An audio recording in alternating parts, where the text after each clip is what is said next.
Salom hurmatli talabalar. Bugungi mavzuimiz kurak sohasidagi kollateral qon aylanish haqida bo'ladi. Biz o'tgan mavzularimizda kurak sohasini qon bilan ta'minlashda eslaringizda bo'lsa, aortadan chiqadigan arteriya subklaviy, ya'ni birinchi qovurg'amizdagi sulcus arteriyani egatdan o'tib umri osti sohasiga tushar edi va shu yergacha bo'lgan qismda o'zini tarmoqlarini beradi. Demak, qanday tarmoqlar beradi? Arteriya subklaviy bizga kerakli bo'lgan, ya'ni kurak sohasiga beradigan tarmoqlari haqida gaplashsak, birinchi o'rinda truncus tiroservikal tarmoqni beradi, ya'ni yirik magistral qon tomirimiz. Bu qon tomirimiz o'zi ham ikkita tarmoqqa bo'linadi. Birinchisi arteriya supraskapularis, o'z nomidan ma'lum, kurak suyagining yuqorgi qismidan keladigan, va ikkinchi tarmog'i arteriya transversicoli, kurak suyagini medial sohasidan keladigan arteriya. Mana shu ikkita tarmoq kurak sohasiga kirib boradi. Mana orqa tarafdan kurak sohasi ko'rinib turibdi, darsa. Demak, birinchisi,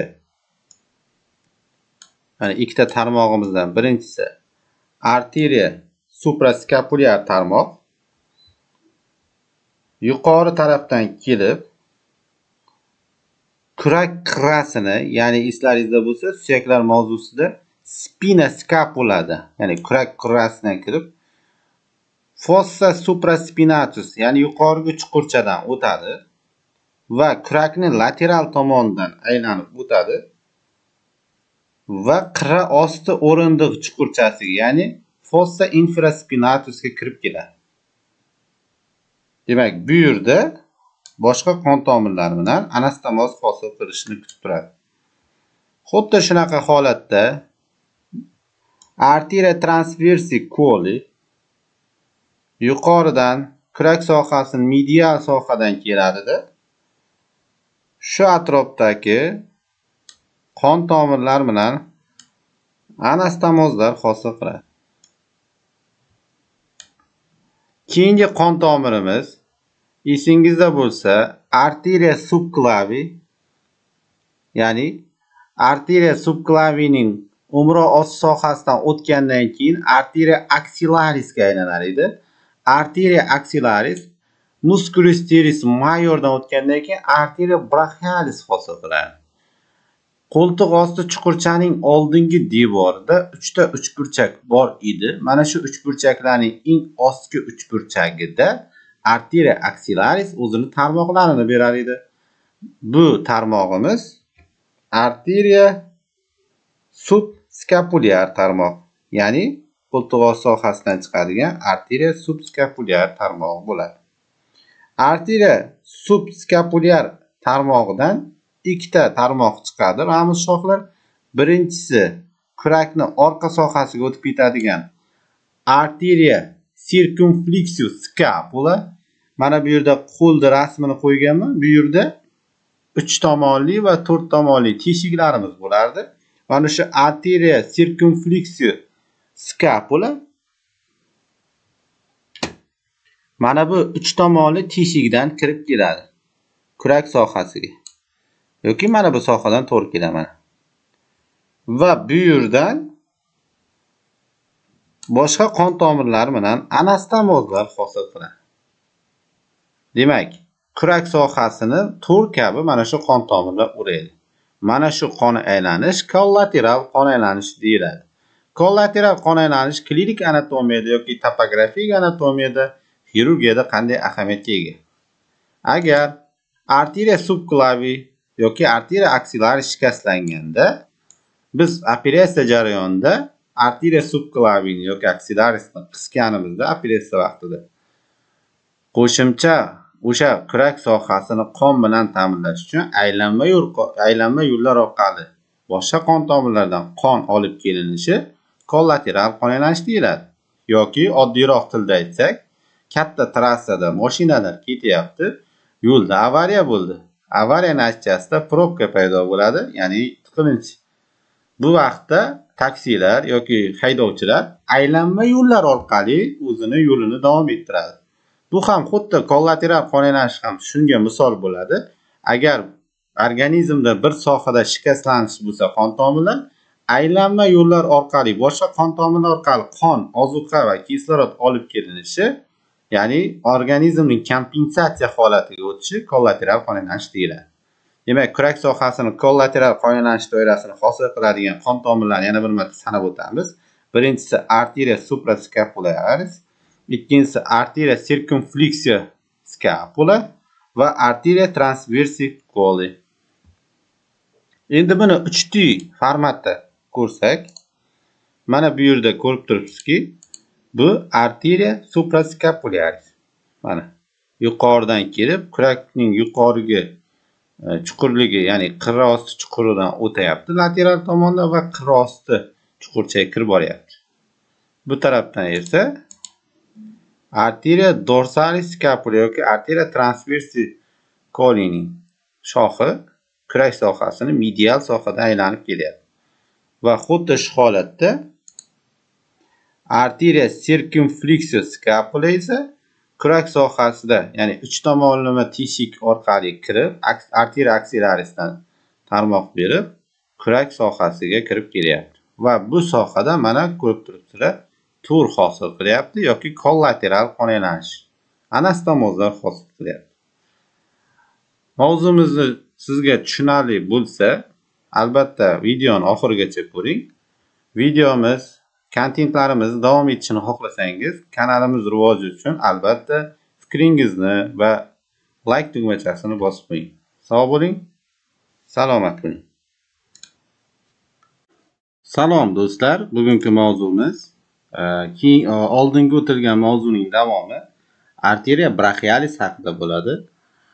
Esingizda bo'lsa, o'tgan darsda biz arteria axillaris haqida gaplashgan edik. Arteria brachialis bu arteria axillarisning bevosita davomi hisoblanadi. Oldingi mavzumizda o'tganimizda arteria subclavi birinchi qovurg'aning ustidan o'tib, umri ost sohadan o'tgandan keyin arteria axillaris nomiga ega bo'lar edi. Arteria axillarisimiz qo'ltiq osti sohasiga yetib kelgandan keyin bu yerda joylashgan musculus teres majordan o'tgandan keyin yelka sohasiga o'tishi bilan arteria brachialisga aylanar edi. Arteria axillarisda o'tganimizda bu sohada uchburchaklar bor edi va shunga qarab mos ravishda arteria axillaris 3 ta bo'limdan iborat edi va har bir bo'limdan o'zini tarmoqlarini berar edi. Bugungi mavzumiz arteria brachialis haqida bo'ladi.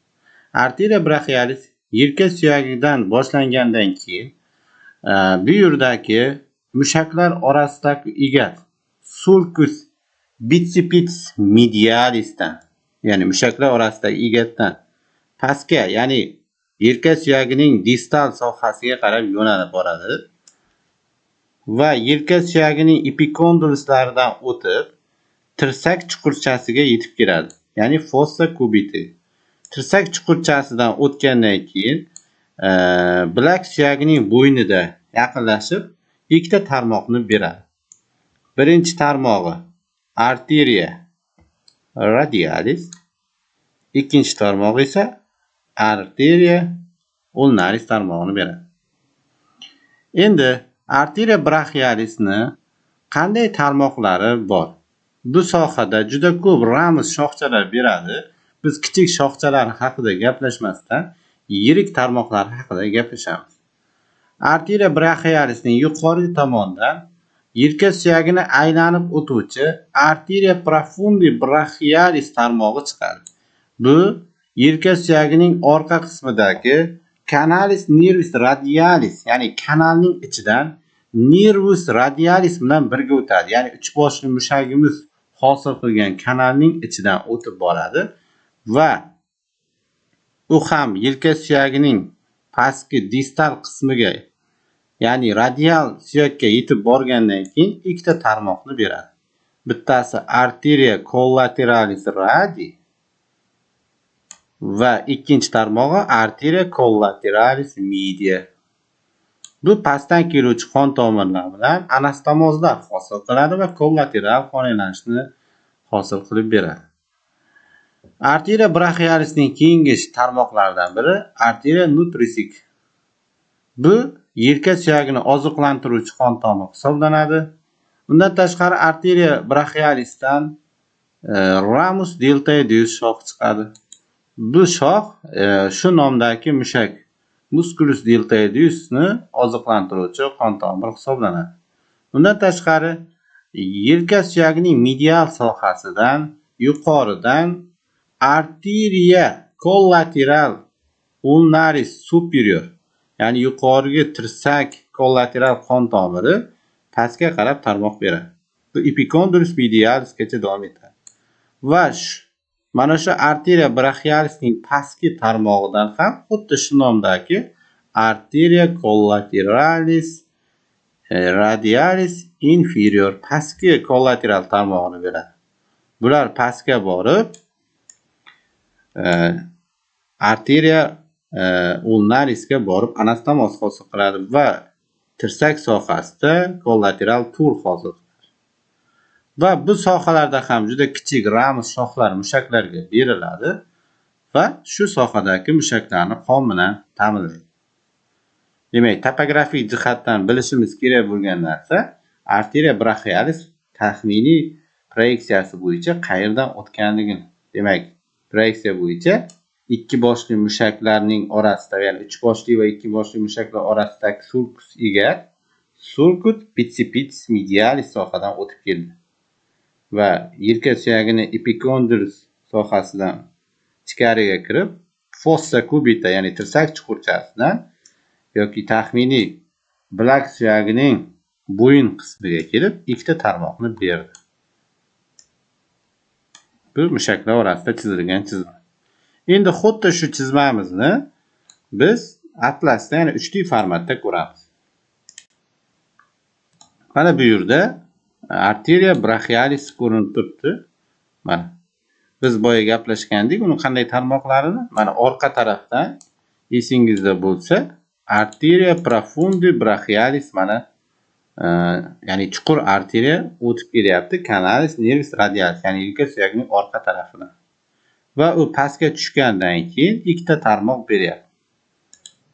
Arteria collateralis radialis, arteria collateralis medialis. Bular pastga tushib anastomozlar hosil qilyapti va arteria radialisga birlashyapti. Old tarafdan, medial tarafdan qarasak, arteria collateralis ulnaris superior, mana yuqorgi kollateral tirsak arteriyasi va uning pastrog'ida arteria collateralis ulnaris inferior. Bular ham tirsak bo'g'imida tur hosil qiladi va pastdan keluvchi qon tomirlari bilan anastomoz qiladi. Bugungi mavzumiz shu edi, ya'ni arteria brachialis haqida edi. Kanalimizda videolar chiqishda davom etadi. Kanalimizga obuna bo'ling. Videolarimiz sizga ma'qul kelsa, do'stlaringizga ham ulashishni unutmang. Sog' bo'ling, salomat. Salom do'stlar, bugungi mavzumiz arteria axillaris haqida bo'ladi. Ya'ni qo'lni qon bilan ta'minlovchi arteria axillarisning tarmoqlari, uning klinik anatomiyasida qaysi sohalardan o'tishi, mo'ljallari haqida gaplashamiz. Demak, arteria axillaris aorta qon tomiridan chiquvchi truncus brachycephalicusdan boshlanadigan arteria subclavining tarmog'i hisoblanadi. Hozir biz aorta qon tomirining taxminiy proyeksiyasini chizamiz. Demak, aorta qon tomirini chizsak, aorta qon tomirimizning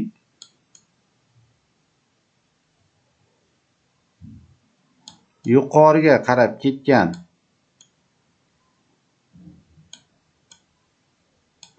truncus brachycephalicusdan boshlanar edi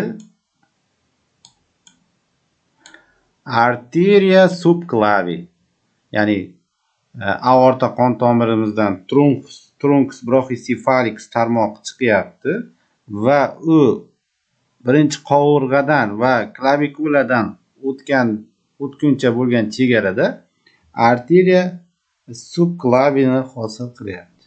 Demak, arteriya subklavi ham tarmoqlarga bo'linar edi. Ya'ni yuqoriga ketadigan tarmog'i arteriya vertebralis yoki pastga ketadigan tarmog'i bor edi. Arteriya torasika interna, ya'ni arteriya subklavini ham tarmoqlari bor edi. Bizga keraklisi bundan chiqadigan keyingi arteriya axillaris.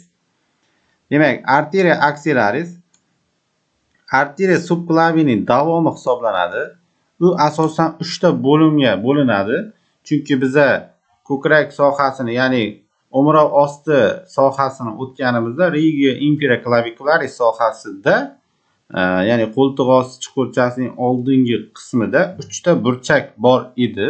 Bu burchaklardan arteriya axillaris o'tadi va tarmoqlarini beradi.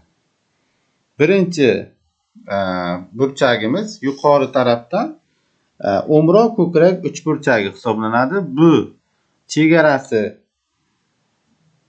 o'mroq suyagining pastki qirg'og'idan, ya'ni o'mroq suyagining pastki qirg'og'idan boshlanar edi.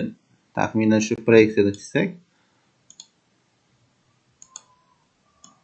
o'mroq suyagining pastki qirg'og'idan boshlanib davom etardi ko'krakning, ya'ni musculus pectoralis minorning yuqorgi qirg'og'igacha. Taxminan shu holatda to'g'ri keladi.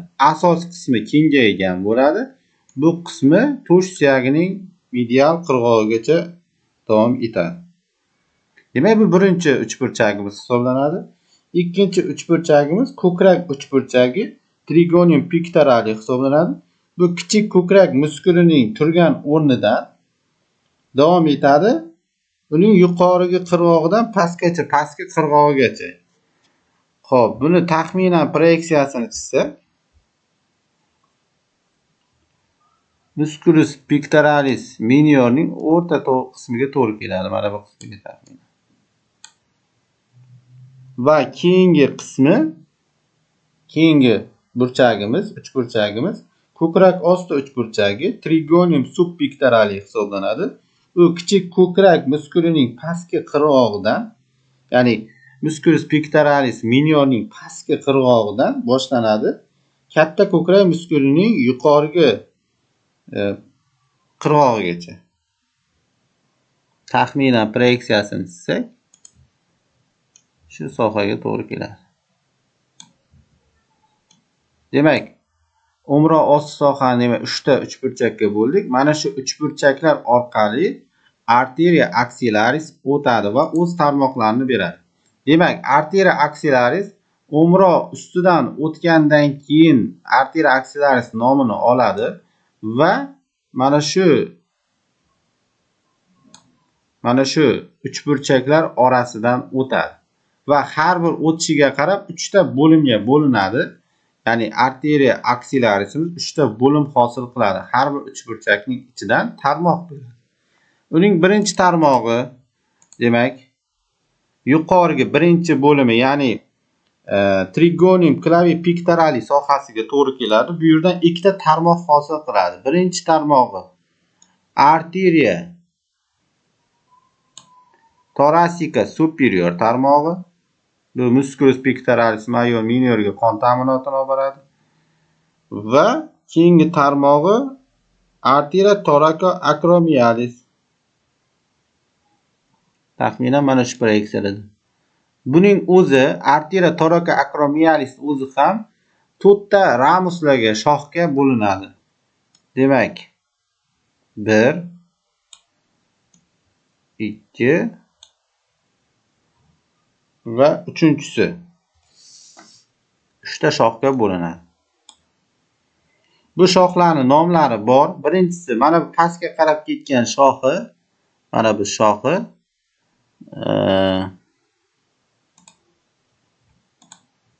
Demak, birinchi shoxi. Bu shoxi ramus pectoralis deyiladi. O'z nomidan ma'lum, bu ham pektoral sohadagi mushaklarga qon ta'minotini olib boradi. Keyingi tarmog'i ramus clavicularis. Bu o'z nomidan ma'lum, o'mroq sohasiga boradigan arteriya hisoblanadi. Keyingisi ramus acromialis, o'z nomidan ma'lum akramion o'sig'i tarafga boradigan tarmog'i va keyingi tarmog'i Ramos deltoideus. O'z nomidan ma'lum shu sohaga borib qon ta'minotini olib boradi. Demak, bu soha tushunarli bo'lgan bo'lsa, keyingi tarmoqlarga o'tamiz. Keyingi tarmog'i ko'krak uchburchagiga borib tarmoq beradi. Trigonium pectoralida. Trigonium pectoralida bitta tarmoq beradi. Arteria thoracica lateralis. Demak, mana bu tarmoqni beradi. Tushunarli bo'ldimi? Arteria thoracica lateralis tarmog'ini beradi. Keyingi uchburchagimizga o'tgandan keyin, ya'ni ko'krak osti uchburchagida Trigonium subpectoralis sohasida yana tarmoq beradi. U yerda ham Arteria subscapularis tarmog'ini beradi. Arteria thoracica dorsalis tarmog'ini beradi. Undan tashqari u yerda yana yirik tarmoqlardan Arteria circumflexa anterior tarmog'ini beradi. Arteria circumflexa humili posterior tarmog'ini beradi.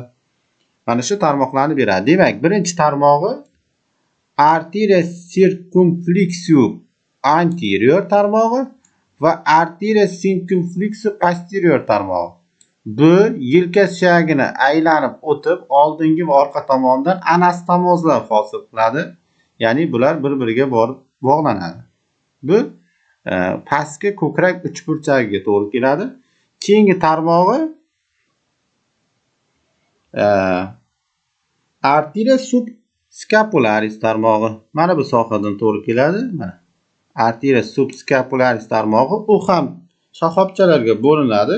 Birinchi shoxobchak Arteria thoracica dorsalis, ya'ni mana ko'krak sohasining orqa qismidan keladigan va mana bu qismida Arteria circumflexa scapularisni hosil qiladi. Bu o'z nomidan ma'lum kurak sohasini orqa yuzasini fascis dorsalisdagi mushaklarni qon bilan ta'minlaydi va u yerda kollateral qon aylanishini hosil qiladi. Mana shu Arteria axillarisning tarmoqlari edi. Keyingi mavzumizda Arteria brachialis tarmoqlari haqida gaplashamiz. Siz bilan Toshkent tibbiyot akademiyasi Oxta kafedrasi assistenti Suhrob Ergashev bo'ldi. Sog' bo'ling, salomat bo'ling.